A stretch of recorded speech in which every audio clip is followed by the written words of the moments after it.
Welcome to Renderyard. Today's guest is the composer Bobby Cole. His song library compositions have been used in adverts, movies, computer games, and by famous YouTubers such as Dream. Welcome to Renderyard Interviews. Today we have the composer Bobby Cole, and Bobby is joining us from Wales, as far as I know. Yes, yeah. How are you, Bobby? Yeah, I'm good. I've just come back from a swim in the gym to try and do some form of exercise after Christmas. But yeah, all good. Yeah, all good. I definitely feel that, and every day I say it, and then I look out the window and I think, oh, I've got this work to do. Yeah. I must go running. So Bobby is a musician that has been working within the industry for at least 20 years, and he has a very established career that includes an incredibly large collection of music for sound and audio libraries.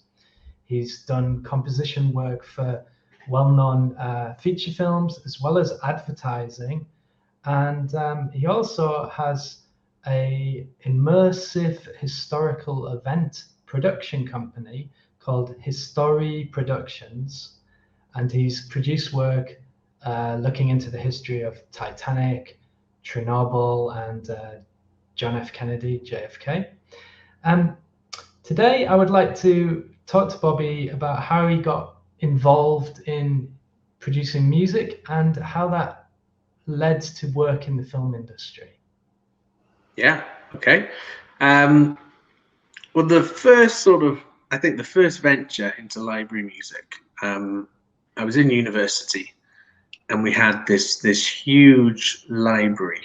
And this was, back when library music came on CD format and CDs would be posted to production houses. And I remember seeing you could hire these library music CDs for your projects if you needed them. And they had, shelves and shelves of CDs with production music in any genre you could possibly imagine. And I started looking into that. I thought, well, that sounds like it would suit me. Instrumental music, make it at your own pace, your own time, make what you want, essentially. It sort of was, when I was sort of 19 years old, it was like a dream job. Sure.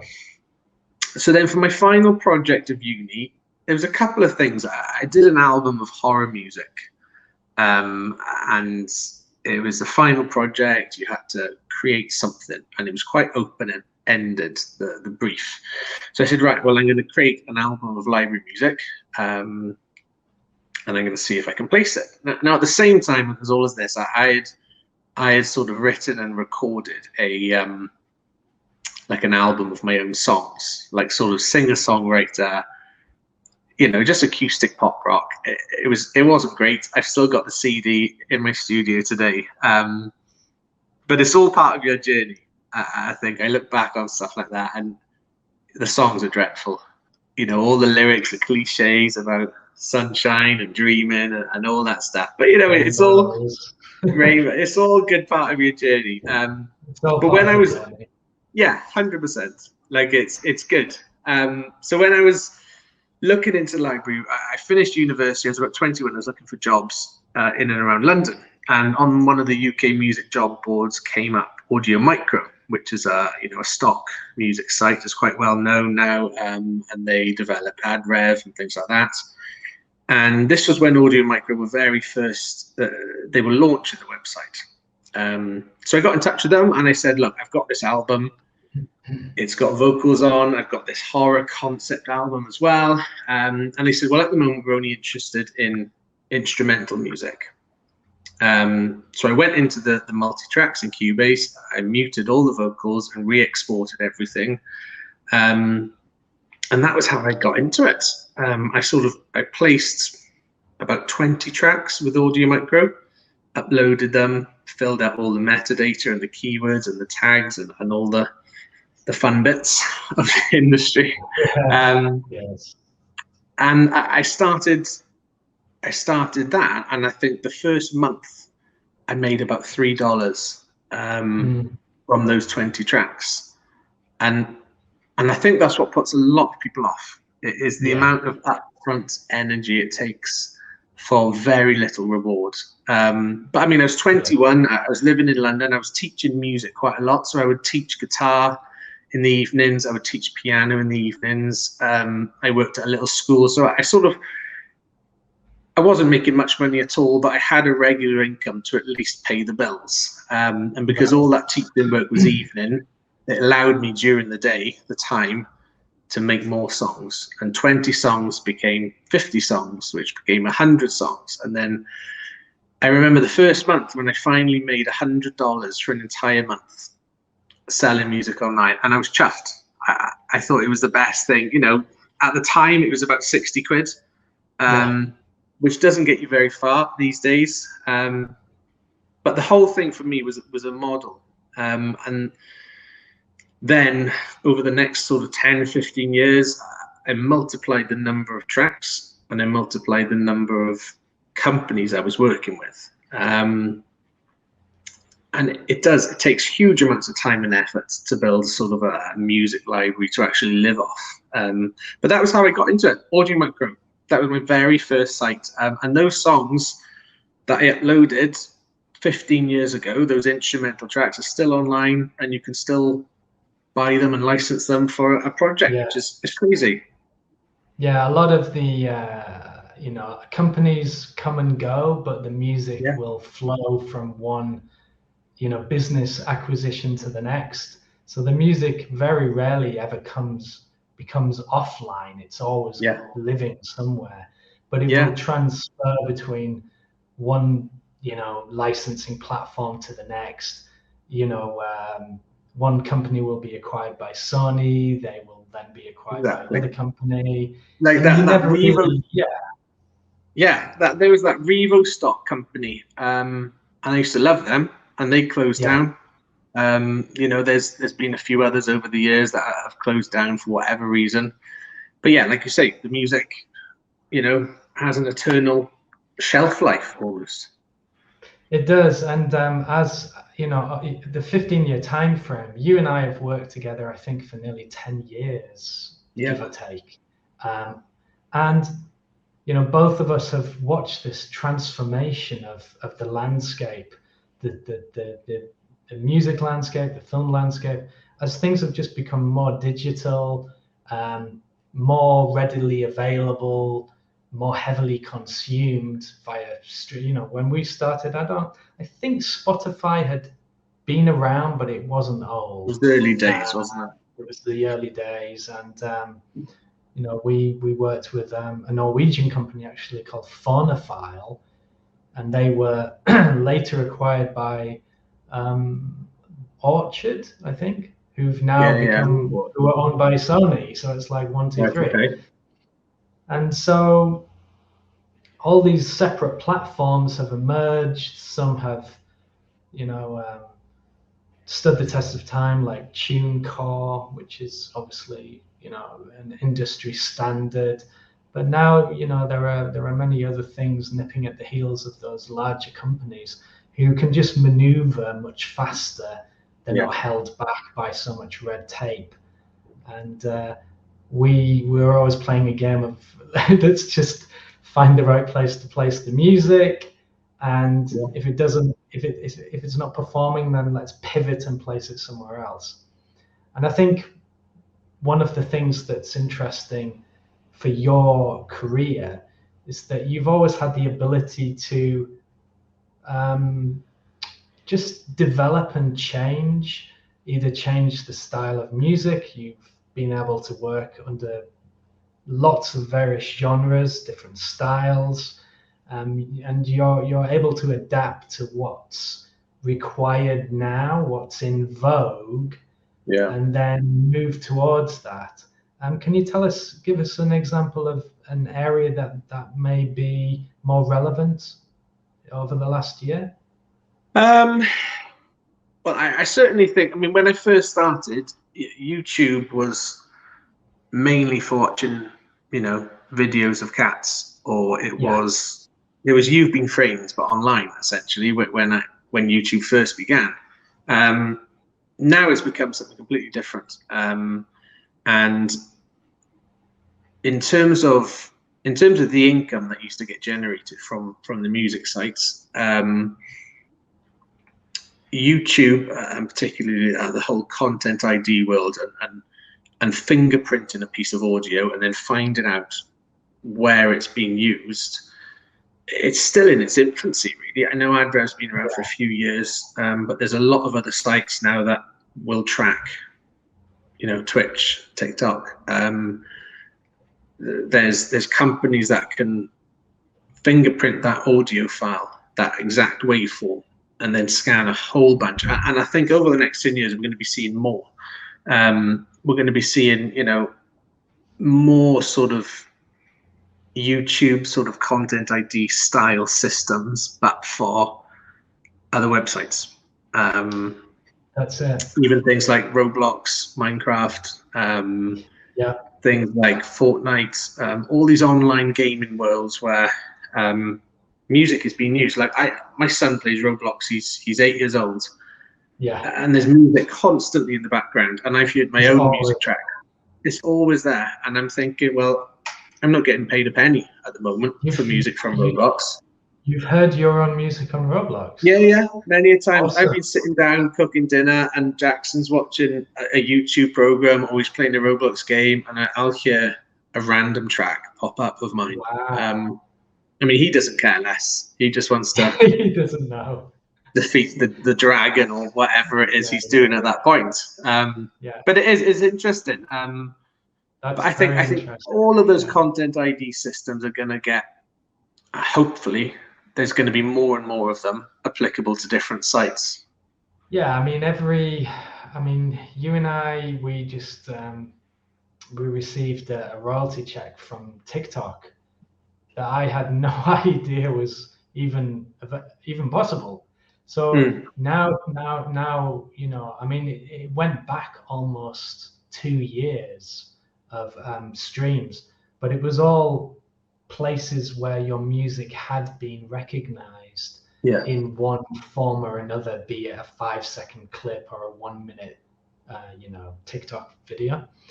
So these companies, they are, however they, work their kind of alchemical, digital, like witchcraft, they are finding ways to monetize in the most unlikely places. And like we said at the beginning, as long as the music is live, time isn't a factor. It's the technology catching up to that time parameter and then monetizing it. We all hope that videos or music that's been very successful a few years ago that had huge amounts of traffic is somehow monetization wise available to provide some money maybe 3 to 5 years later. We just don't know. So okay, you have done a lot of composition work for films and advertising. Some of the films involved titles such as Kill Cain with the actor Vinnie Jones, Werewolves of the Third Reich. I'm a big horror fan, so I don't know much about that film, but the title's good. You've done work for the Dolls, etc. How did you move into the sort of soundtrack area? And that all started with there was a local filmmaker in South Wales who was making horror films, and he was producing films on quite a large quantity. I think at one point we were doing 4 feature-length films a year. It was crazy times. And so I think I knew him from another friend in school who put me in touch. It's always relationship based, isn't it? These sort of contacts. And I started working with them, and it was hard work. Like I think a lot of people in university, if they study music degree or music tech, I think composing for films is almost seen as like the holy grail and the most exciting thing you can do. When I was actually doing it, it was tough because, you know, a feature-length film might be, 90 minutes, maybe 2 hours long. That's an awful lot of music to write, specifically for the film. So I would have a 2 hour, and luckily with horror,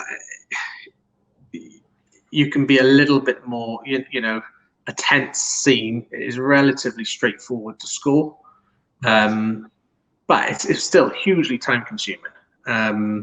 And you know, that was a part of my life. Like I don't compose for films now, but back then, you know, it was great. I think I've got a stack of DVDs in my living room. There's about 10 or 12 films that I did the music for, and I did some sound design and audio post production on a few of them.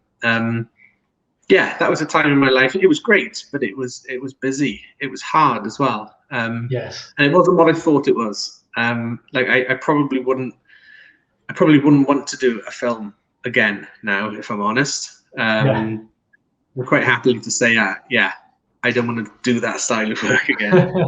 It's not for everyone.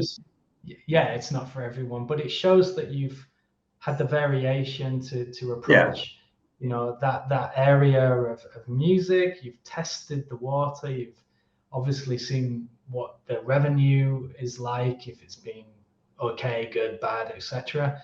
And then you've made an informed decision and gone, okay, I'll do more of that, or I'll move and do more of this because it's better for me. So how long did you spend in that sort of film aspect? It was probably about 5 years, give or take, where I was sort of composing for 3 feature-length films a year, sometimes 4. And that was in and amongst all the library stuff as well. Yeah. Do you have any favorites? Are you allowed to kind of flip out a few titles that you're like, yeah, that one was... I mean, Robert the Doll was quite a good one. I recorded my friend's daughter. She was about 8 years old at the time. So she sings the opening credits. And that was quite cool. That was quite cool because to have a child sing all of these notes, like it played on the whole, the child and the innocence of the film. And that was quite a fun one to do. It had a theme and it had an identity with the music. So yeah, that was probably my favorite one.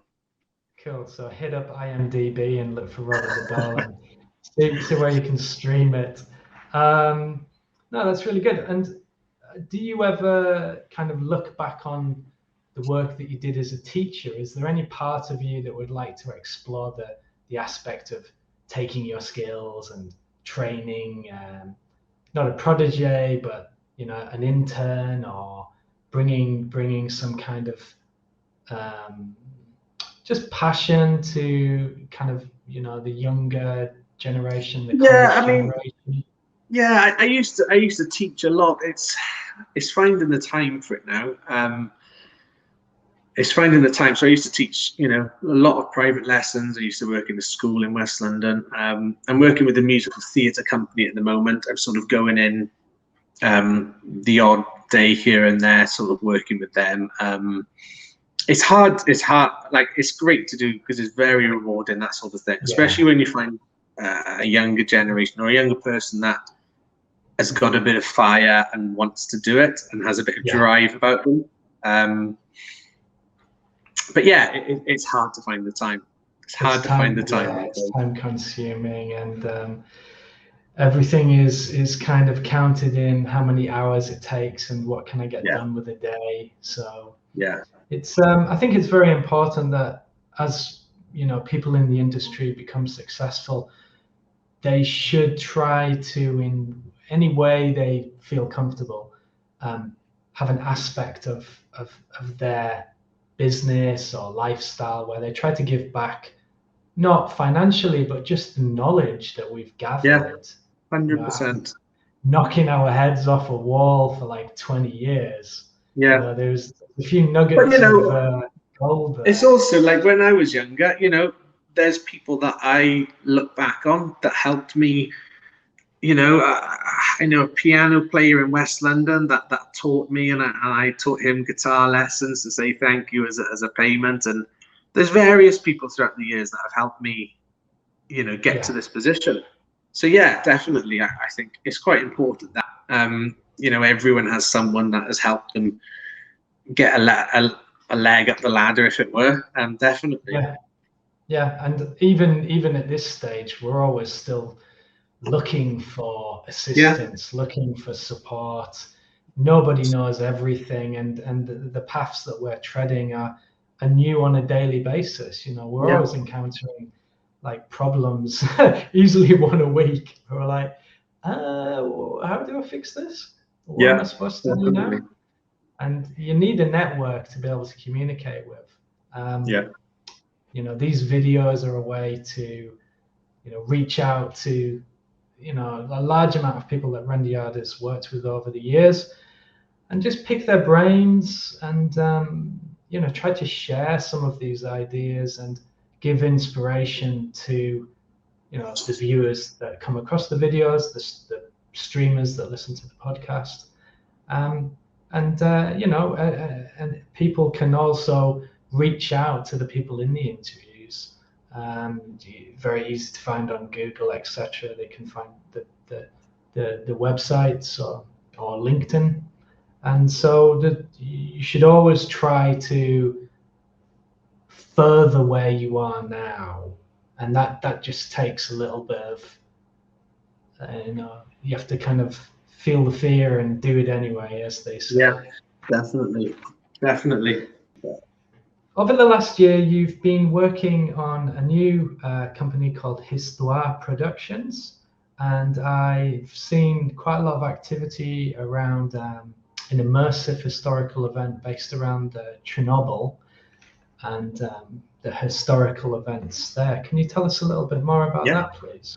So it all started, I was doing some work out in Belfast with a theatre company, writing some music for this fantastic theatre company called Replay, and had a day off in between some of the jobs, and I went and did all the Titanic Museum and the Titanic Walk and all of that in Belfast, and I think I was just hooked. I think I was just hooked from all of that. So when I came back from that trip, I created I wanted to create a concept album, charting the journey of the ship, the Titanic, from Belfast to being built down to Southampton, out into the Atlantic, obviously sinking, and then the survivors arriving in New York on board the Carpathia. So it was a 12-track album. It was purely for, you know, a passion project. It wasn't for distribution. It wasn't for a label or a publisher, nothing like that. So I did that. And the album is a mixture of music. It's a mixture of sound design. So I had voiceovers done in Belfast. It's a mixture of some of the songs you would have heard on board the ship. Obviously, with Near My God to Thee at the end of the album. So the whole album is very much based on maybe what it would have sounded like on board that ship. From then, I wanted to organise an event where I played the album in its entirety. So I started to organise that, and then I thought, well, wouldn't it be great if I could serve up the final meal that was served on board RMS Titanic 2 hours before the iceberg hit. So I started doing some research. I had a friend that ran a catering business, and we sat down and we started planning out what this could look like. And then it sort of snowballed out of control, really. Then I said, well, let's write a script and let's sort of create an immersive world where the idea is you come through the door and you step back in time to 1912. So I tell all the actors every time we do a show that there's only one scene, and that scene starts at 7 o'clock with those doors open and finishes at 10:30. So they remain in character the whole evening. So there's music, there's visuals. We project this CGI graphic of Titanic sinking in real time, which takes about 3.5 hours over the course of the evening. and you're eating your meal, and then the whole show plays out all around your table. So it's not like you're watching actors on the stage. They come down onto the floor and they interact with you mid-scene. So we launched that in Swansea. We did about 11 nights at a venue called The Heist in Swansea city centre. And then lockdown hit, and then obviously everything paused for a couple of years. But then just as the world sort of started to open up last summer, we started approaching venues all around the UK. And that's pretty much been, I haven't touched the music for about 6 months now, because that's pretty much been my life. So we're at venues in Bristol, in Cardiff, we're at the Savoy in central London, we're up north in Leeds, and we're going to Southampton, and we're talking with new venues all the time. It's crazy. It's just exploded. And then we're about to launch Chernobyl, which again is another immersive theatre experience. And we're working on the pre-productions for JFK as well. So, it's crazy. That's great. It's busy times, it's really good. It's exciting. It's different. And I think it's very different. We're intrigued. From a visual perspective, working in the film industry, I love the idea of, not just looking at a screen, but actually having the actors moving around you, obviously delivering their lines or panicking or just conversing with each other, etc. But you're involved in that scene. And we've got loads of opportunities in the show where the actors will interact with the people sitting down, or they will give them a note from the Marconi room saying that there's an iceberg warning. You're part of it. You're not just sitting absorbing. Like you are supposed to be part of the show, and that's what people love, I think. Brilliant. That's I'd love to see that become a new version of films and film performances. It'd be much more exciting than just sitting in the cinema seat. That's great. Do you have a show that you would like to promote, a screening or a tour that might be happening soon? I mean, the big one for us, there's loads this year, but the big one for us is the Savoy in central London. So they're on October 29th. We're in the Lancaster Ballroom, in the main ballroom of the hotel. And obviously the Savoy is famous all around the world. That's the one I think we're all really looking forward to. That's going to be quite special, that one. Something that surprised me greatly and always is really inspiring to read is that you were self-taught from the age of 14. You learned to play the piano. You didn't have a teacher, and it seems that you actually used the piano that was in your garage. Can you tell us a little bit about that? Yeah, cool. So I started as drums when I was about 9. I remember this drummer coming to my primary school when I was about 7 or 8, and he brought his drum kit into the hall, and he played, and I don't know, I found it fascinating for some reason. So my mum got me drum lessons, and I don't know, I think I almost just got hooked on it. So from there, then I think I started learning guitar. At the time, I was about 10, 11, and punk rock, Green Day and Blink-182, they were, Smells Like Teen Spirit, they were the bands of the days, and that's what everyone listened to. So learning guitar just seemed, well, I want to learn how to play Basket Case, I want to learn how to play Smells Like Teen Spirit, and What's My Age Again, and all these sort of mid-90s sort of classics now. The best. It's great. I love all that music. It makes me feel young. No, me too. I think from there then, the piano was an interesting one. I had this little keyboard in my garage, and it had DJ buttons on and all sound effects, and it was literally like I didn't touch it for years and years and years, apart from just making stupid noises really with it. But then when I started playing guitar and I learned the basics, C major, D major, G, just some bog standard chords, I sort of realized that obviously the same notes that make up an A major chord, I sort of sat on the piano and I thought, well, surely if I work out what notes are in A major on guitar, and and figure out what they are on the piano. And then from there, I think the moment I sort of made that connection in my head about how a chord is formed on the piano, then I was away. You know, I worked out the majors, I worked out the minors, looked into sevenths, and then it was almost like sort of like a language. You know, I understood that there was this whole other world about how to play piano. I just had to sort of sit down and put the time into working out what the chords are. And yeah, I had some basic lessons when I was very young, but nothing. You know, I didn't do the grades. I didn't go through that sort of system. I had some fantastic lessons when I was about 22, 23 from this gospel piano player in West London. It was incredible. And that, I think that opened, you know, another can of worms almost for me in terms of piano. But yeah, like there's been, it's an interesting route because I didn't go down that classical route. I didn't do the grades. I didn't do, you know, learn 3 pieces and do an exam. And I know a lot of people do, and you know, that's okay. But for me, it was never. I never went down that route. It was all about learning chords on piano in the same way that I could play chords on the guitar. That was sort of the driving force behind that. A lot of the music that Renderyard has, you know, worked with given from you over the years, from my own kind of listening to the music, it always seems that there are many layers of various instruments applied one upon the other, and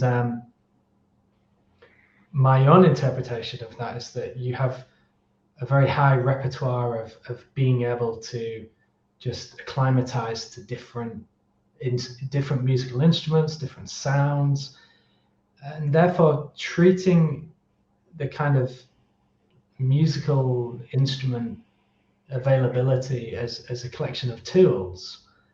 And my own interpretation of, you know, what you are saying at the moment is I'm almost wondering if that kind of lack of uniform structure in the music, in the learning of music, has been more beneficial to you because it's allowed you to kind of freestyle and treat the sounds like a palette. Because you produced hundreds and hundreds of songs, and I work with other musicians, and they're like, I don't know how this guy does so much work. My theory has always been, I think he wasn't held down by you must go A, B, C, and therefore he's got his own way of doing things. It's not so formulatic.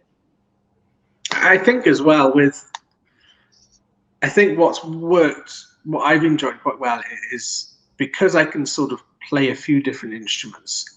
The moment that I discovered multi-track recording and the ability to record something, set up a new channel and record something again over the top of it, I think for me, then it was like game on.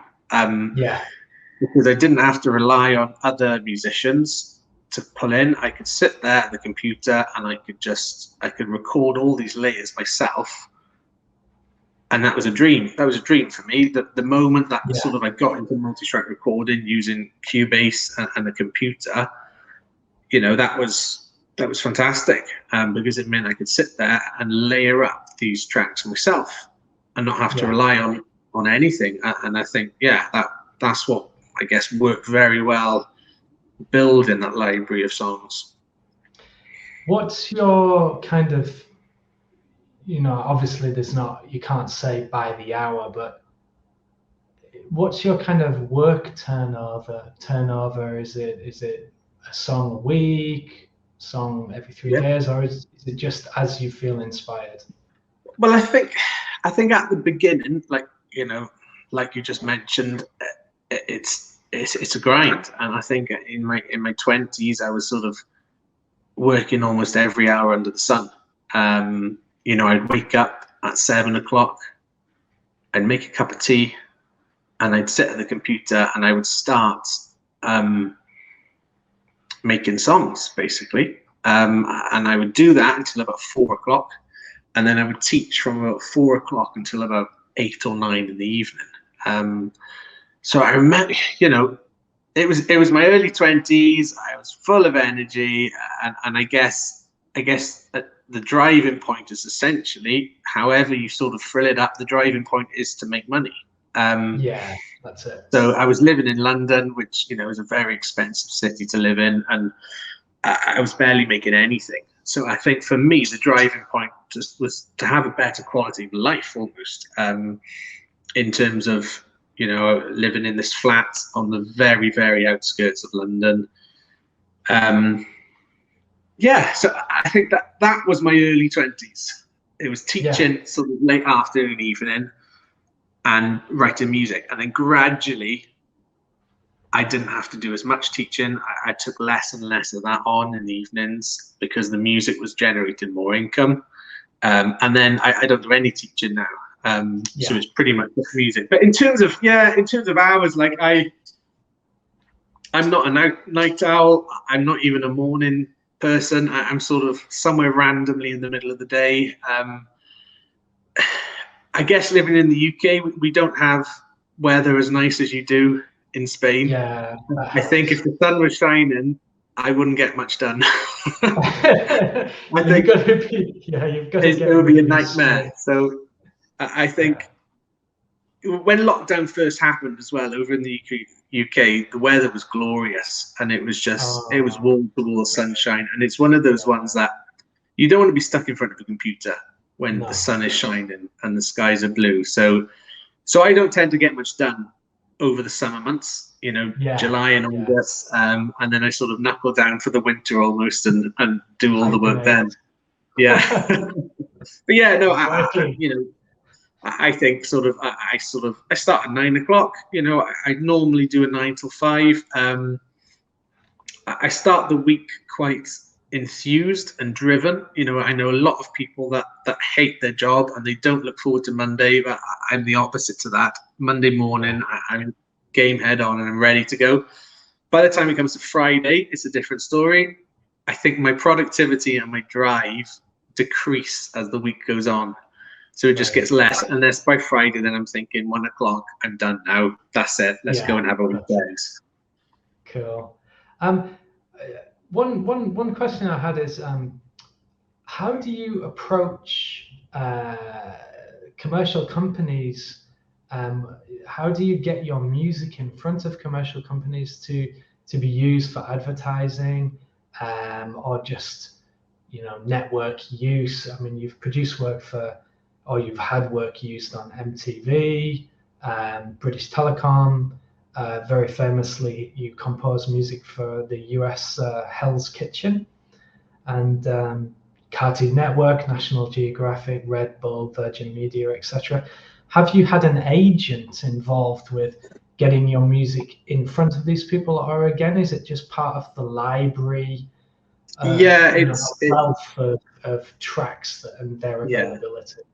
It's more part of the library. So all of those companies that you just mentioned, then the music gets used because it was in a library. Ultimately, it wasn't a thing where I emailed.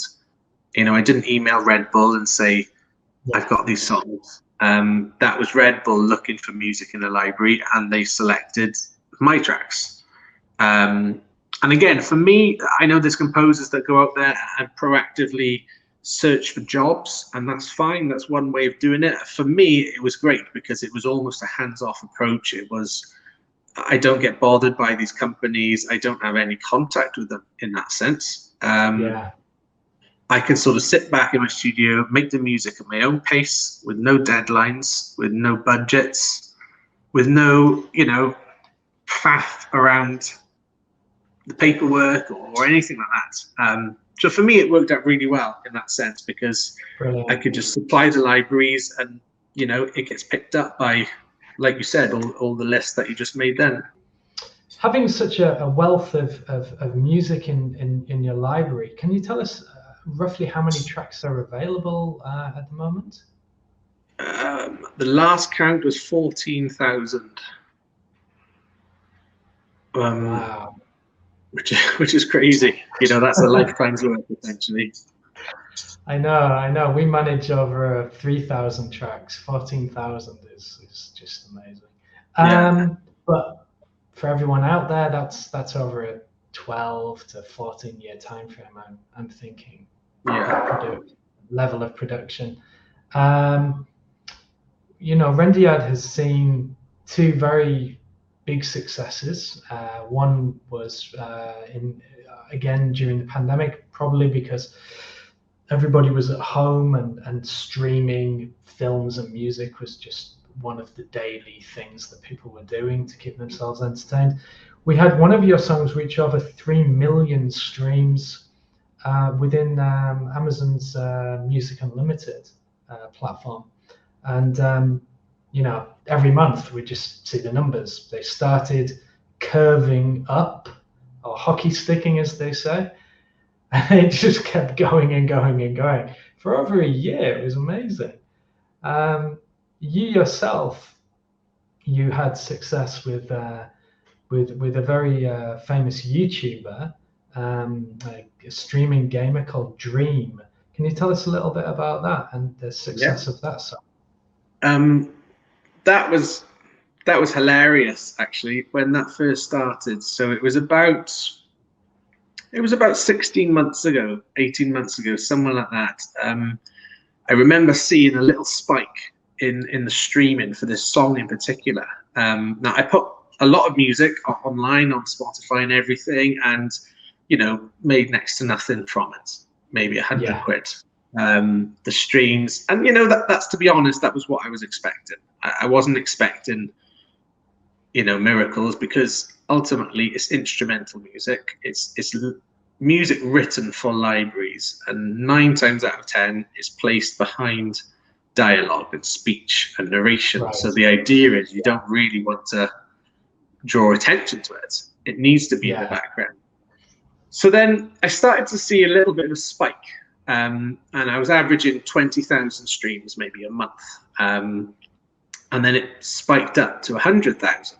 And then it spiked up to 200,000. And this kept going. And I think the biggest month was 2.5 million streams. Wow. And 99% of it was from this one song.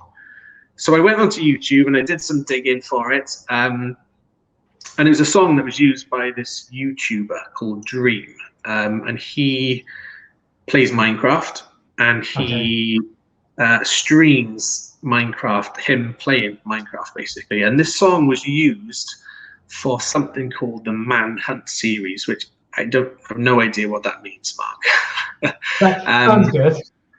But it started, he was using this song at the start of a lot of his videos.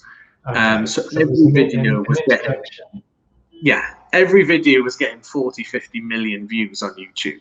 You know, he's a huge player in the Minecraft world. And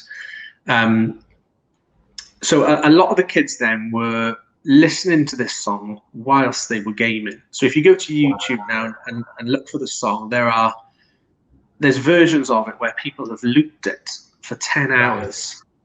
And you can, it's mad that there's versions of the song that have been distorted. People have done orchestral versions. People have done how to play the Minecraft song piano tutorial.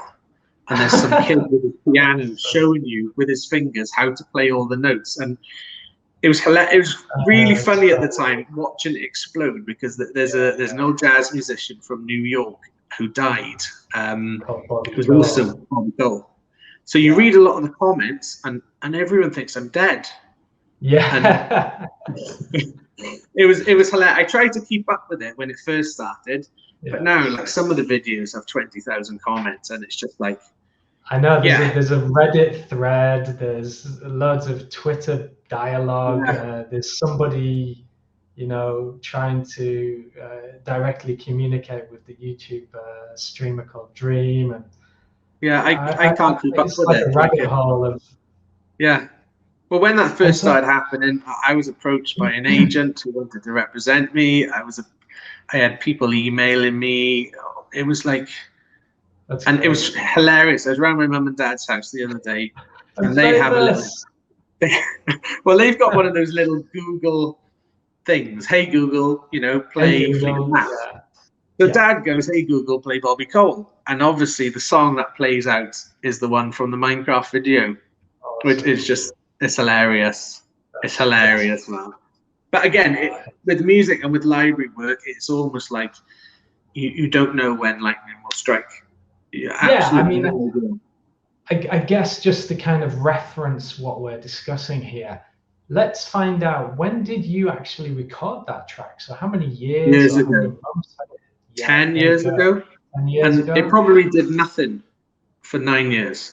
it just floated around the internet, and then Yeah, one day got picked up by some, Minecraft Legion streaming gamer and went nuts. yeah. And then has it calmed down now?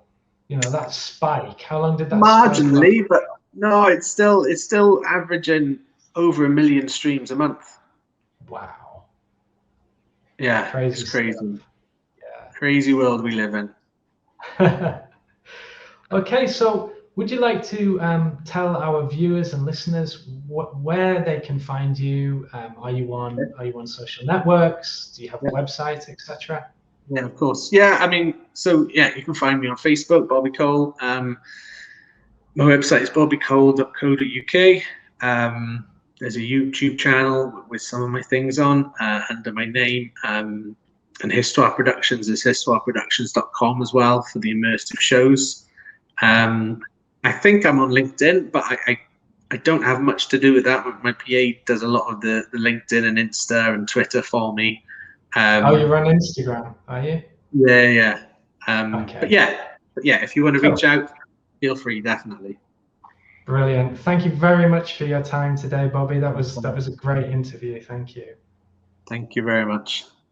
If you enjoyed this interview, please like and subscribe. If you would like to be featured on the Renderyard interviews, please go to our website and send us an email. If you would like to submit your film to Renderyard for distribution, please go to our website at www.renderyard.com, click the Submit Film tab, enter your film details, and we will review your film and get back to you.